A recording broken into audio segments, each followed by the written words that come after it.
Մայրաթոր Սուրբ Էջմիածինը խստորեն դատապարտել է ամենայն հայոց կաթողիկոսի նկատմամբ սկսված քրեական հետապնդումն ու երկրից ելքի արգելքը։ Եկեղեցական բարձրագույն կառույցն այս գործունեությունը համարում է անհիմն եւ անօրինական։ Սա եկեղեցում ներքին կյանքին միջամտելու ակնհայտ հակասահմանադրական փորձ է, որը խոչընդոտում է վեհափառ հայրապետի հովապետական գործունեությունը։ Նման կեցվածքը նաև անհարգալից վերաբերմունք է միլիոնավոր հավատացյալների եւ պետականության հենասյուն հանդիսացող դարավոր աստատության նկատմամբ։ Մայրաթորը կոչ է անում անհապաղ վերանայել հայրապետի Գերագույն հոգևոր խորհրդի 6 եպիսկոպոսների եւ քարտուղարի վերաբերյալ կայացված ապօրինի որոշումները, նշված է հայտարարության մեջ։ Հոգևոր կենտրոնը ընդգծում է, որ այս քայլերը պառակտում են հասարակությունն ու նսեմացնում հայրենի պետության հեղինակությունը։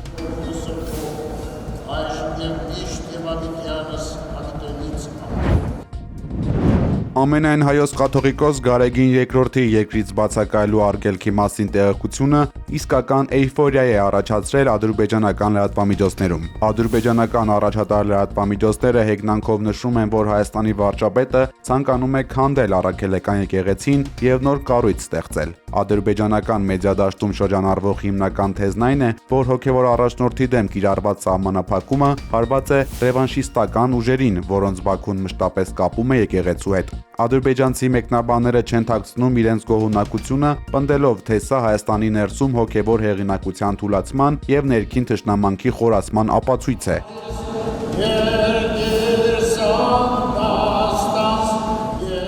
Բաքուն նման քայլերով ցանկանում է սեփական հասարակությանը մանիպուլացնել ու ցույց տալ, որ հայկական կողմը ներսից կազմալուծված է, ինչը ըստ նրանց նոր հնարավորություններ կարող է բացել Ադրբեջանի քաղաքական օրակարգը առաջ մղելու համար։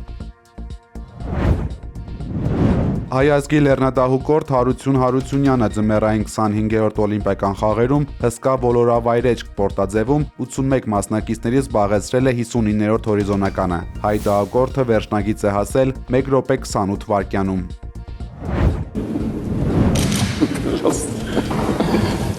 Ռուս-ադրբեջանական հարաբերությունները կրկին սրվում են։ Հիմա էլ Ուկրաինայում Ադրբեջանի դիվանագիտական ներկայացուցչությունների թիրախավորումից հետո Ադրբեջանի նախագահը հայտարարել էր, թե ռուսական զինուժը դիտավորյալ հարվածներ է հասցրել Կիևում Ադրբեջանի դեսպանատան ուղղությամբ, ինչին ի պատասխան Ռուսաստանի արտաքին գործերի նախարարությունը տարակուսանք է հայտնել Բաքվի այդ պնդումների վերաբերյալ։ Ռուսական կողմը պնդել է, որ մարտական գործողությունների եւ հարվածների պլանավորման ժամանակ տվյալները խստիվ ստուգվում են քաղաքացիական անձանց վնասը բացառելու համար, իսկ դիվանագիտական առաքելությունների կոորդինատները մշտապես հաշվի են առնվում։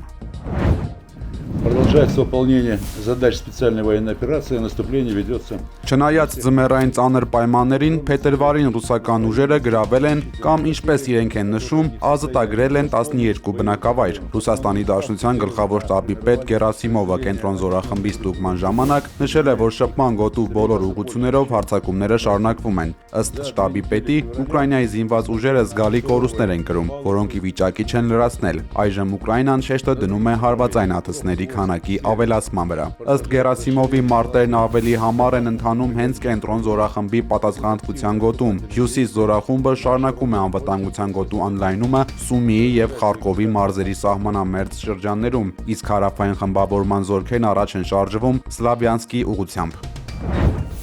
Եվրոպական 5 պետություններ պաշտոնապես մեղադրել են Ռուսաստանին Ալեքսեյ Նավալնիին սպանելու համար։ Մեծ Բրիտանիան, Գերմանիան, Ֆրանսիան, Շվեդիան եւ Նիդերլանդները փորձաքննության արդյունքները ներկայացրել են Մյունխենում։ Ընդդիմադիր գործչի մարմնից վերցված նմուշներում հայտնաբերվել է էպիպատիտին տեսակի մահացու թույն։ Այս նյութը բնության մեջ հանդիպում է հարավամերիկյան թունավոր գորտերի օրգանիզմում, սակայն այն հնարավոր է ստանալ նաեւ լաբորատոր պայմաններում։ Հայտարարության հեղինակ երկրներն արդեն դիմել են քիմիական զենքի արգելման կազմակերպությանը, արձանագրելու միջազգային կոնվենցիայի հերթական խախտումը։ Յուլիա Նավալնայան ամուսնու սպանությունն անվանել է գիտականորեն ապացուցված փաստ։ Ռուսաստանի արտաքին գործերի նախարարությունը հերքել է մեղադրանքները եւ պահանջել է հրապարակել փորձաքննության ամբողջական տվյալները։ Ալեքսեյ Նավալնին մահացել է 2024 թվականի փետրվարի 16-ին Յամալի Բևերային գայլ կոչվող ուղիչ գաղութում։ Չինաստանը աշխարհի ավիացիոն ոլորտում իսկական հեղափոխություն է իրականացրել, ներկայացնելով աշխարհի առաջին ինքնաթիռը, որն ունի ամբողջությամբ թափանցիկ հատակ։ Այս նորարարական լուծումը հնարավորություն է տալիս ուղևորներին հարյուրավոր կիլոմետր բարձրությունից տեսնել աշխարհն անմիջապես իրենց ոտքերի տակ։ Ինքնաթիռի հատակը պատրաստված է բազմաշերտ գերամուր ապակուց, որը դիմանում է օդային ճնշման տատանումներին եւ համապատասխանում է անվտանգության բոլոր միջազգային չափանիշներին։ Եթե այս ինքնաթիռները դրվեն լայն կիրառության մեջ, հնարավոր է լիովին փոխվեն զբոսաշրջային թռիչքների մասին պատկերացումները, թեև նմանատիպ տեխնոլոգիաներ նախկինում կիրառվել են դիտահարթակներում կամ վերելակներում, ավիացիայում սա առաջին փորձն է։